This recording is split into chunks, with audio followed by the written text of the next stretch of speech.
when it comes to buying the right property, firstly, there's a DIY approach. You can go and search and select and learn about buying a property. Yeah, it's possible, but it requires a lot of time investment. And a lot of our clients are actually very time poor because they're corporate professionals, they're young families. They may get help of a buyer's agent. So in terms of buyer's agents, they represent you just as a seller's agent represents a seller, a buyer's agent represents you, and a buyer's agent is actually paid by you. But you need to be really careful because sometimes there are spruikers who pose as buyer's agents, or they may say that they're a buyer's agent, but you don't have to pay them any fees. So effectively, they're paid by someone. If you're not paying their fees, someone is paying their fees.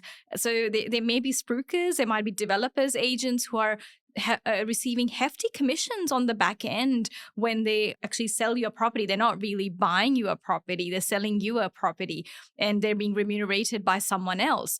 And also, in the current market, there's a lot of buyer's agents that have been popping up in the market. Some have never bought a property for themselves or built a property portfolio. There's others who are only really focusing on one or two suburbs and glorified sales agents in a way, if they're buying properties for a client just in one location. So the strategy is not really tailored to you. It's just what works for them to close that cookie cutter deal for you.